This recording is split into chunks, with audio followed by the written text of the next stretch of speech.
Hello everyone! In this video, I'm going to be exploring the abandoned railroads around the Drumheller, Alberta area. Some of these railroads were abandoned in 2014, and many of them were abandoned even earlier. We're going to check out some ghost towns and historical places. And this video is going to be supporting YouTube's Team Water project. I'll get more into that later. So let's begin. We'll begin in Drumheller. The city was founded in 1911 when the Canadian National Railway reached here. The city got its first railway station in 1912, and it was likely placed across the street from this hotel.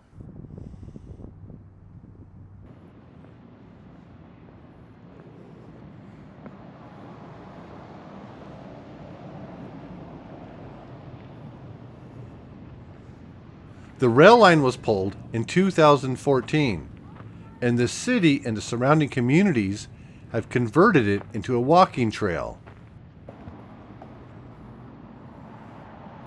Between 1911 and 1979, more than 130 coal mines operated in the area.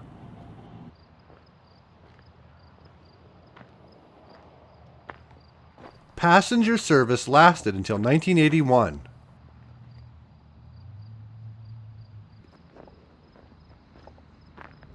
My favorite part of the city was visiting this former railroad bridge.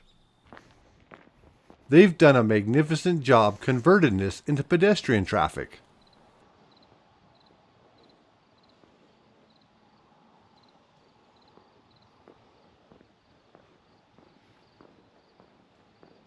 Drumheller is also located in the very scenic Badlands of southern Alberta.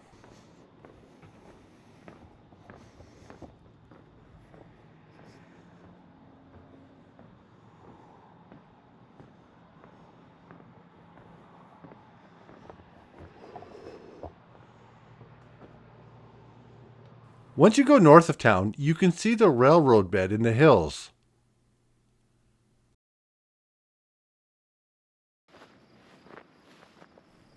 I'm not sure if this is part of the rails to trail system, but you can tell that people have been using it for vehicle traffic.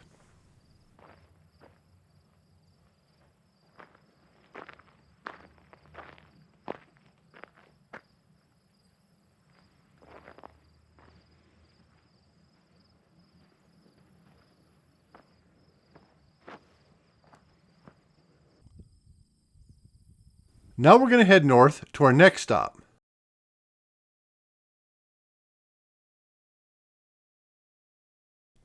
Our next stop is Rowley, Alberta. This is one of the more popular ghost towns in Alberta. I first visited here in 2003. The town was founded in 1910.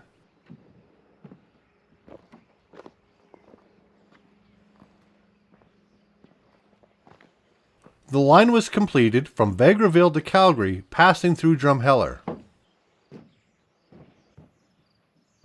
The first grain elevator was built in 1915. And the train station was built in 1922. The town had a peak population of 500 people in the 1920s. Now only 8 remain.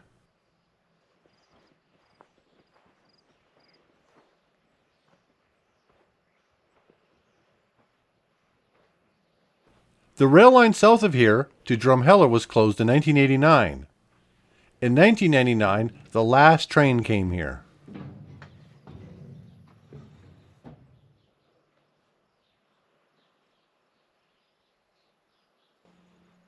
The town did manage to save some of the rail line passing through town, and they've also restored these grain elevators.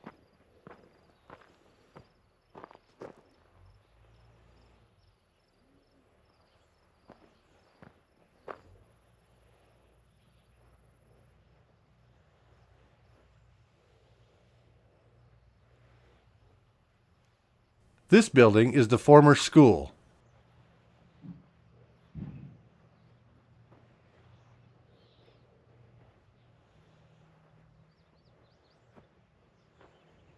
This was the livery barn that operated until 1967. And this building was the bank.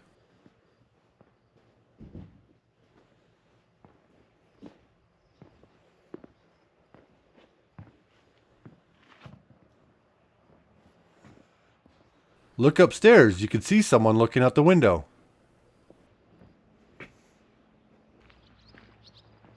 The former gas station. The folks in this community have done an amazing job restoring everything. A couple of films were filmed here as well. The most famous building is Sam's. This operated until the 80s.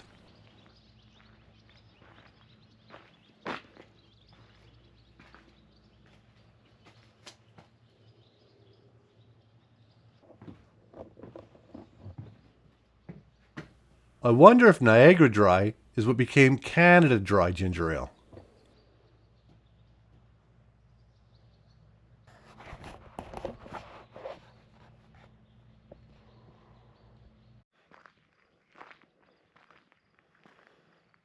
A funeral home and a pool hall.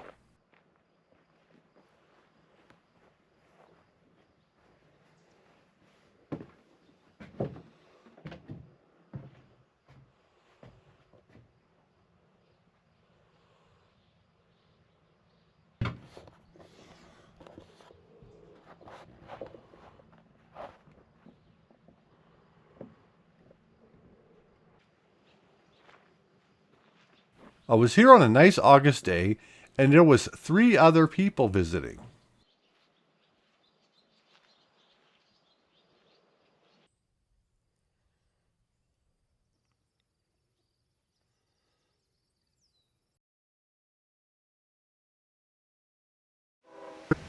And now a quick message about Team Water. YouTube asked me to participate in this project. They must really like my audience because I don't consider myself to be a very impressive YouTuber. Team Water is the biggest creator crowdfunding campaign ever. 1 in 10 people on Earth don't have access to clean water. But if we work together, that's about to change. Over the month of August, we're raising $40 million to bring clean water to 2 million people. Go to teamwater.org right now. $1 gives one person clean water for a year. $20 gives them clean water for decades. Let's make history together. Thank you very much. Next, we'll head a little further north to Big Valley, Alberta. The rails were laid through here in 1911.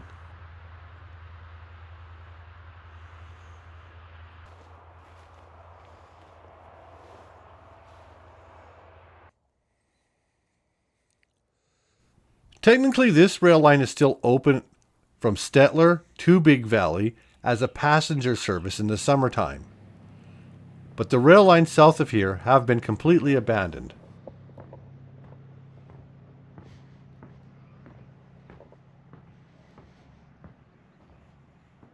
This former train station is amazing.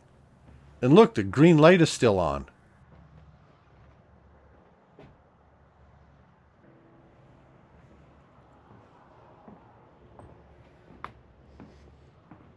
The population peaked here at over 1,000 people in 1919.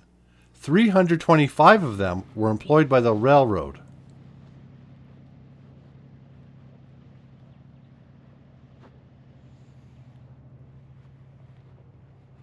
In 1924, Canadian National Railways divided Big Valley's divisional facilities among other towns, leading to the decline of its railroad prominence.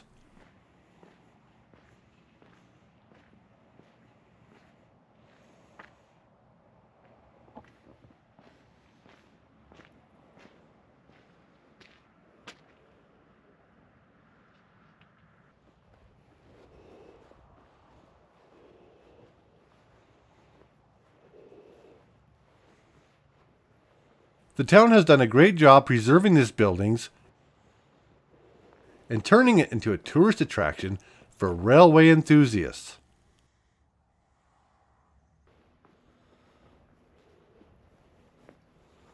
In 1913, a 5-stall roundhouse and turntable were completed in Big Valley.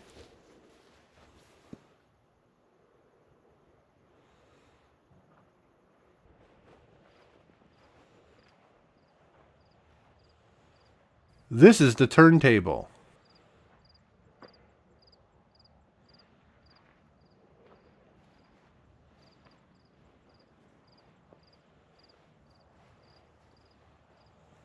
The roundhouse is a magnificent building, and you can walk around here and check everything out.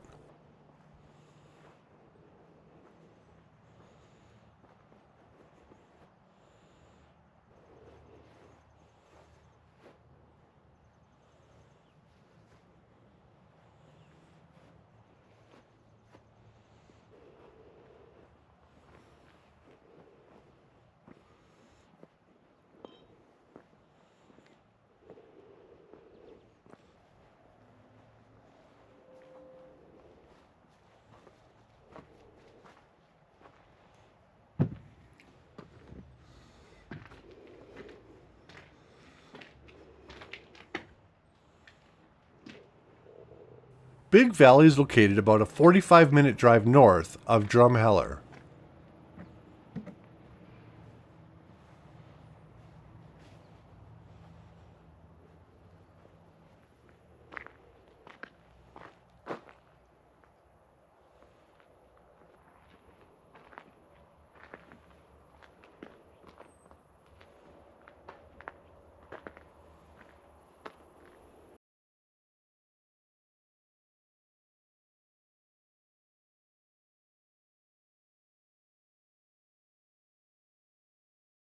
Next, we're going to head back towards Drumheller. This is the Midland Mine. This is also part of the railroad that closed in 2014. This mine was known as the Mercury Mine, and it operated from 1925 until 1959. It's now a park, and you can walk around the entire mine site and the town that once supported the mine.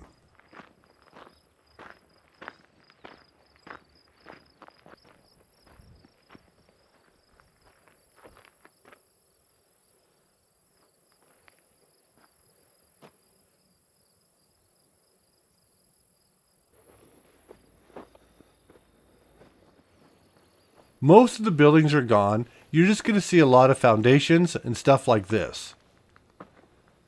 And I'm not sure if they're going to convert this into the rails to trail system.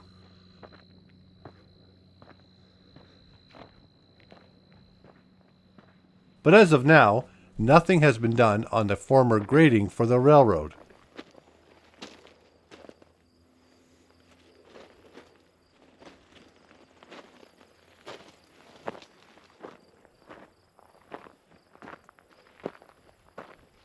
To the west, we're going to visit Sharples, Alberta. It was established in the 1920s from the Carbon to Drumheller branch line.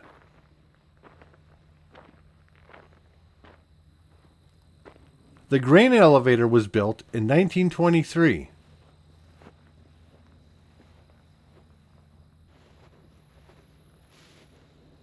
This was not really more than just a whistle stop with just a handful of people living here.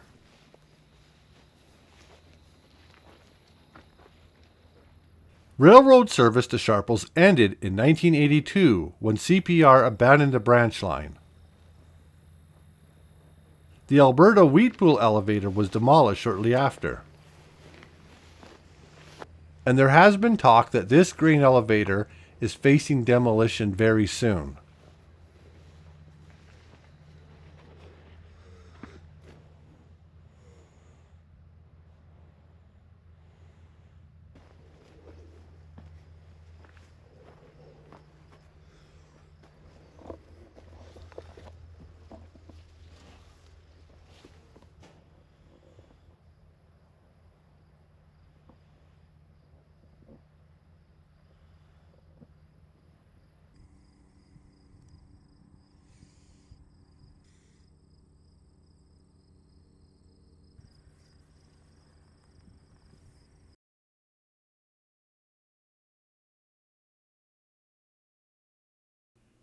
Next, we're going to head a little south of Drumheller to Rosedale, Alberta. This town was founded in the 1910s, and it was a coal mining town. One of the more prominent employers in the area was the Star Mine. It opened in 1912. The major coal mines closed in the 1950s, and rail service ended in 2014.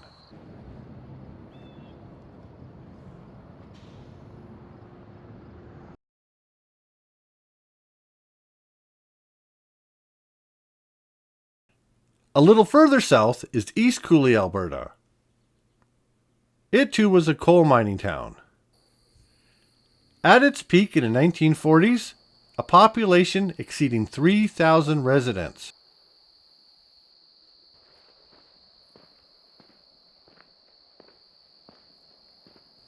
My favorite part of the area is this abandoned railroad bridge. It has now been fenced off because it was really dangerous. I did get to walk across it 20 years ago.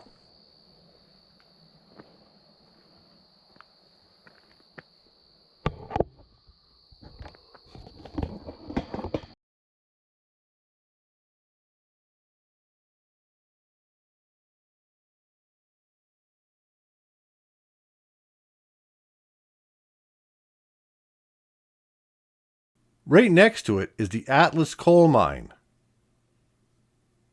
It was established in 1936 and operated until its closure in 1979.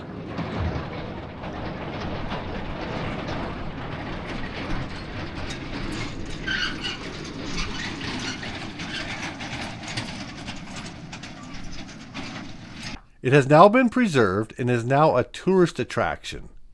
You can pay $16 and visit the entire site.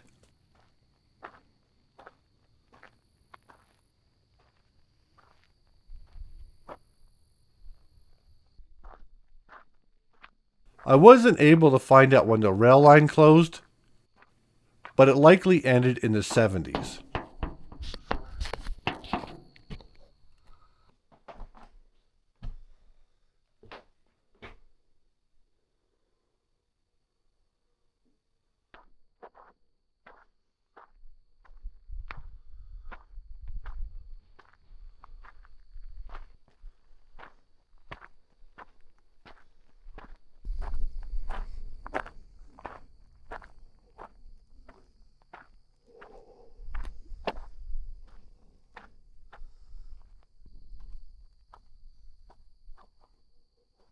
In East Coulee itself, you can find a handful of abandoned buildings, including this glorious gas station.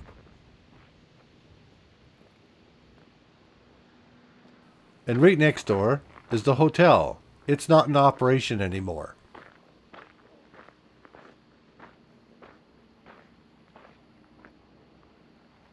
By 1961, only 683 people lived here, and it led to the closing of the school.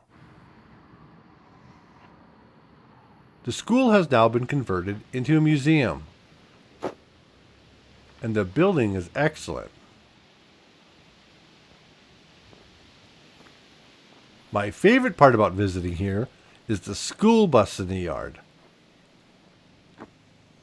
This school bus is just amazing.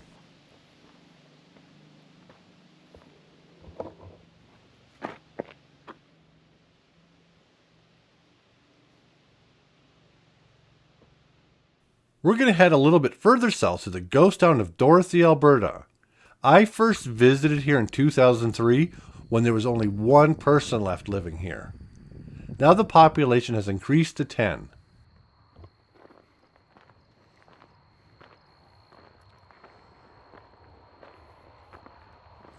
This is the former store. It closed down in 1979.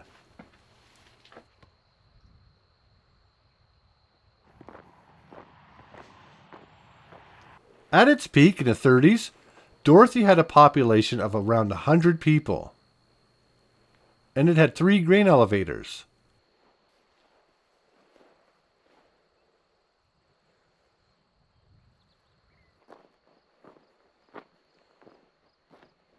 The population started to decline when they closed the grain elevators in the 50s.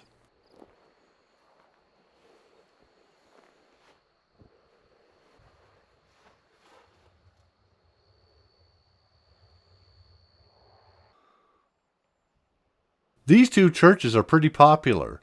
They've been restored in the last 20 years. They were in very bad shape when I first visited here in 2003. The rail line closed here in about 1970. A highway has been built over the former railroad bed.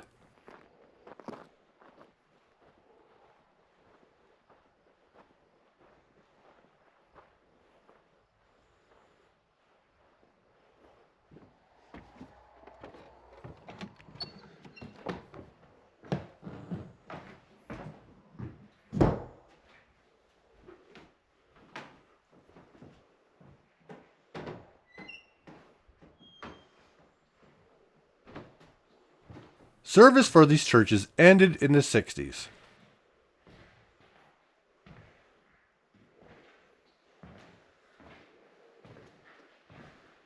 Dorothy is also located in some of the most scenic parts of the Drumheller Badlands.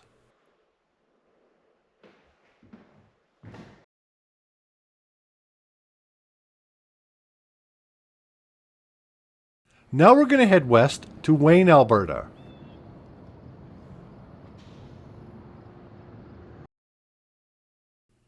It's hard to believe this town once had over 2,000 residents. But like most of the towns in the Drumheller area, its fortune was tied to the coal mining operations. It's also famous for the 11 bridges. Between Rosetown and Wayne, vehicle traffic crossed 11 bridges. Also, the former railroad had to cross numerous bridges itself, and most of them are still intact even though the rails have been pulled out. It doesn't appear to be part of the Rails to Trails network yet.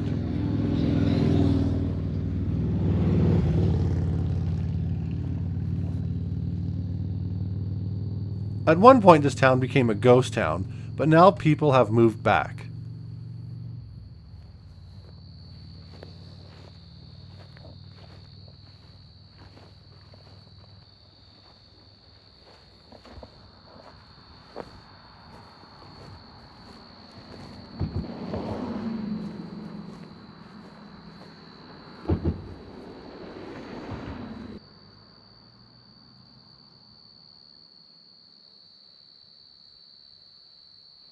And finally, we're going to visit Taylor Siding.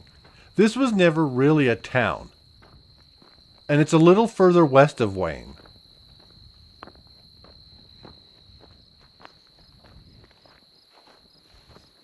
The grading has been converted into vehicle traffic, and there's still a handful of buildings here, including a lot of old cars, which makes it a fascinating place to visit.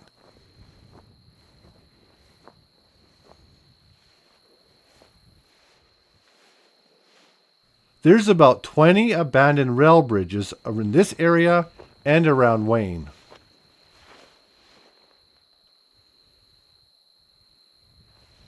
It appears the siding was formed in 1924.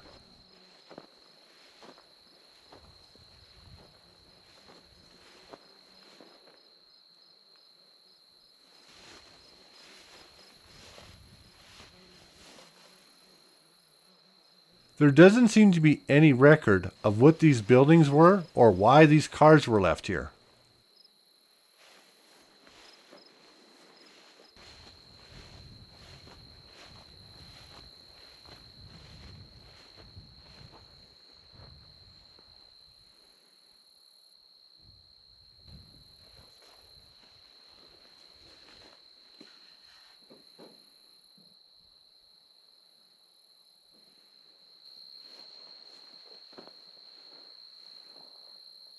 When you're in the Badlands, you also have to be careful for snakes.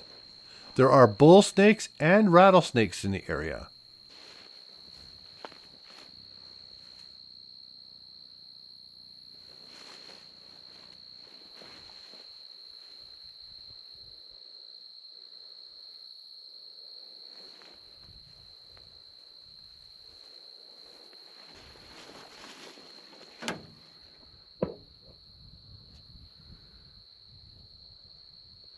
Here's a couple of the bridges that are nearby.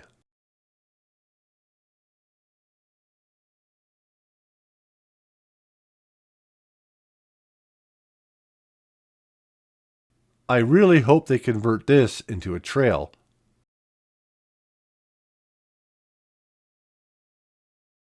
I really hope you enjoyed this video. From the bottom of my heart, thank you so much for watching.